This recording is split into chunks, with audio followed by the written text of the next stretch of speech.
দিকে আসবে তখন এটা দ্বারা, আর এই পাশ থেকে যখন এদিকে যাবে এটা দ্বারা, কারণ এদিক দিয়ে উঠবে এদিক দিয়ে নামবে, কোন দিক দিয়ে নামতেছে সেটা দ্বারা। দুইটা কোর্সে আমরা নিয়ম হলো দুইটা কোর্সে সেম স্টিচ নিশ্চিত করা। আর যদি কোনো রকম স্পেশাল বাইরের কোনো রকম স্পেশাল ইনস্ট্রাকশন থাকে সেই ক্ষেত্রে দুইটা আলাদা আলাদা করবে, তবে নিয়ম হলো দুইটাকে সেম প্যারামিটারে সেট করা। তাহলে যদি সেম করতেছে তাহলে কি দুইটার হাইট কি সেম রাখবে? হাইট সেম রাখবে। আমি তো তোমাকে বুঝাইছি এই জন্যে যে এটা দিয়ে করি, তার মানে এটা দিয়ে করে এই জন্য না যে দুইটার হাইট দুই রকম রাখবো, মানে বোঝানোর জন্য এটা করে দেখালাম আর কি। এটা দিয়ে আমরা সামনে তো অলওয়েজ দুইটার হাইট দুইটা সেম থাকতে হবে।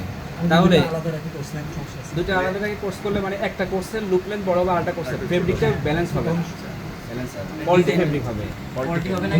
স্যার একই কোর্স ডিজাইন হবে যদি বায়ার বলে না সেই ক্ষেত্রে ডিজাইন করব। হ্যাঁ স্যার একই কোর্স বরাবর তো সবগুলো তো স্যার এই ট্র্যাকই ফলো করে। স্যার তো সবগুলো সেম ট্র্যাক ফলো করলে তো সবগুলো তো লুপ লেন্থ সেম হওয়ার কথা। সেম তো আমরা রাখবো, আলাদা রাখবো না তো, সেম রাখবো।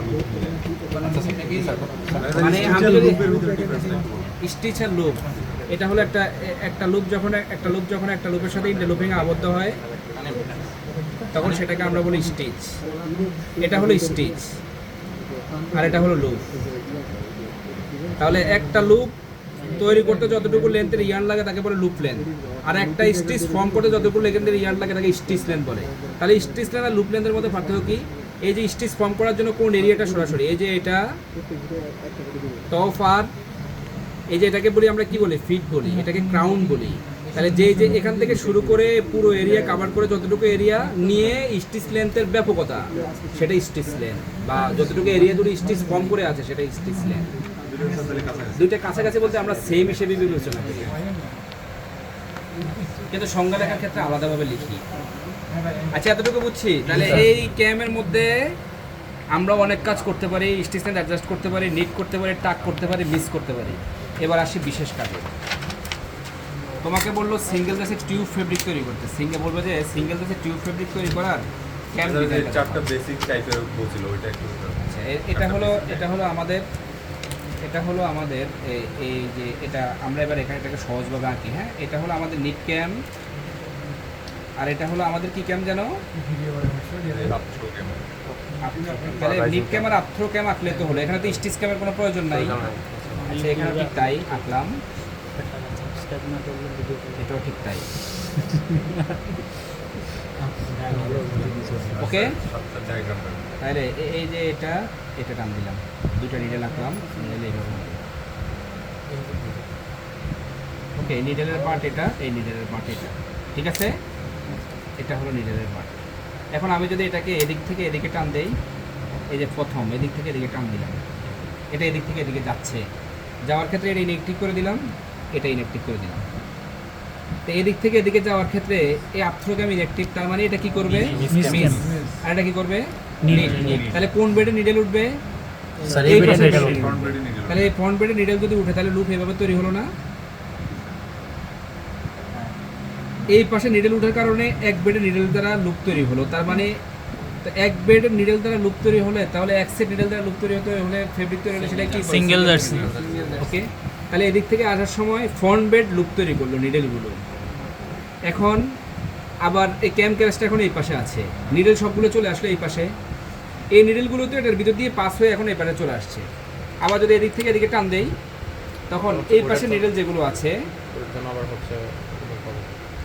এই পাশে নিডেল সাপেক্ষে এবার কোন বেডে নিডেল উঠবে?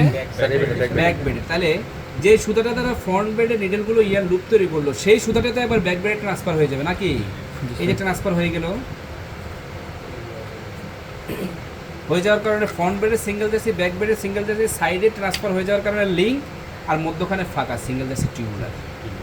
ওকে, আচ্ছা এবার করবো হাফ কার্ডিগান। কি করবো? Half cardigan. স্যার এটা হচ্ছে স্যার ট্রান্সফার হলো কিভাবে স্যার? ট্রান্সফার বলতে সুতা তো আমরা একটাই দেই, তাহলে এদিক থেকে এদিকে যাওয়ার সময় যে বেডে নিডেল উঠবে সেই বেডে নিডেলকে তো সুতা সে ফিট করাবে, তাহলে উঠতেছে ব্যাক বেডে, তাহলে সে এই ফ্রন্ট বেড থেকে ব্যাক বেডে তো অটো ট্রান্সফার হয়ে যায়। নরমালি তাহলে ডাবল জার্সির জন্য কি দুইটাই হচ্ছে কি নিট দিয়ে দিব? দুইটা ডাবল জার্সির জন্য দুইটা নিট, কোনো সমস্যা নেই। ডাবল জার্সির ভিতরে আবার কি কি আছে না 2x2? ডাবল জার্সি 2x2 রিপ, এই যে যদি দেওয়া থাকে এরকম, আর তোমাকে যদি বললো যে তুমি 2x1 রিপের গেটিং দেখো, তুমি এভাবে আঁকবা 2x1 2x1 2x1। যদি বলে এটা তুমি কীভাবে করলা? যদি বলে তুমি এভাবে কীভাবে করলাম, বলবা যে ব্যাক বেডের সব নিডেলগুলোকে অ্যাক্টিভ রাখলাম, ফ্রন্ট বেডে শুধু অড নাম্বারগুলোকে ইনঅ্যাক্টিভ করে দিলাম। অড নাম্বার এটার সাপেক্ষে এটা মিডলে ছিল না, এই যে এটার সাপেক্ষে এখানে একটা নিডেল ছিল, এই একটা নিডেল ছিল, তাহলে 1 নাম্বার 3 নাম্বার 5 নাম্বার 7 নাম্বার নিডেলগুলোকে অ্যাক্টিভ করে দিলাম, হয়ে গেল 2/1 বিপ। মানে অড নাম্বার নিডেলগুলোকে যদি ইনঅ্যাক্টিভ করে দেই, মানে নিচে নামিয়ে দেই বিবেটের বেলায়, তাহলে এরকম ডিপ তৈরি হয়ে যাবে। ক্যাম্প তো তখন সবগুলো অ্যাক্টিভ সব অ্যাক্টিভে থাকবে, কারণ ইনঅ্যাক্টিভ করে দেওয়া মানে নিডেলকে নিচে নামিয়ে দেওয়া, নিডেলকে নিচে নামিয়ে দেওয়া মানে নিডেল ক্যাম্প কাভারেজের বাইরে চলে যাওয়া। কিন্তু সার্কুলার নিটিং মেশিনের বেলা সেটা ব্যতিক্রম, নিডেলকে খুলে ফেলতে হবে মেশিন থেকে। ওখানে ইনঅ্যাক্টিভ করার ব্যবস্থা আছে, এখানে ইনঅ্যাক্টিভ করার ব্যবস্থা নেই, মেশিন থেকে খুলে ফেলতে হয় না। আচ্ছা, এটা বুঝছি। হাফ কার্ডিগান ফুল কার্ডিগান করার জন্য যে জিনিসটা করতে হবে সেটা হলো এই যে এখানে এটা দুটো অংশ বলছি না, এটা করে দিলাম ইনঅ্যাক্টিভ, এটা করে দিলাম ইনঅ্যাক্টিভ, ক্রস করে এগুলো অ্যাক্টিভ আছে এখন, এগুলো কি অ্যাক্টিভ। এদিক থেকে যখন এদিকে টান দেই, এটা তো অ্যাক্টিভ তাই না, এটা এখন অ্যাক্টিভ। তাহলে এদিক থেকে এদিকে আসার সময় এখন কি লুপ হবে, কারণ এটা ইনঅ্যাক্টিভ, টাক হবে। তাহলে এদিক থেকে এদিকে আসার সময় এরকম হলো না, ফ্রন্ট বেডে কি হলো নিট, কারণ এটা নিট।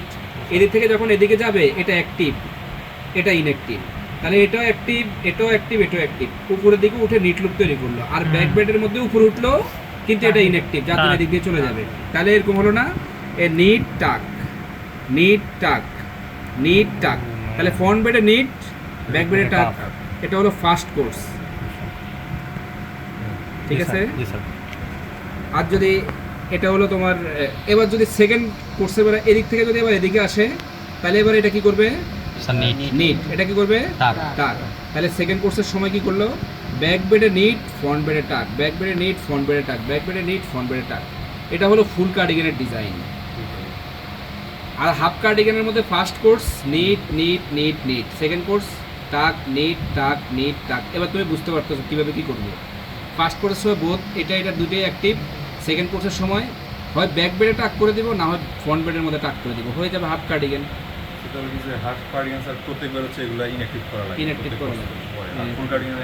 একবার সেট করে দিলে হয়ে যাবে। তুমি সহজে মনে রাখবা, সিঙ্গেল ড্রেসে টিউব তৈরি করার জন্য ক্রস পজিশনে আপ থ্রো ক্যাম ইনঅ্যাক্টিভ, আর হাফ কার্ডিগান ফুল কার্ডিগান করার সময় ক্রস পজিশনে কার্ডিগান ক্যাম ইনঅ্যাক্টিভ। হয়ে গেল, বুঝতে পারছি?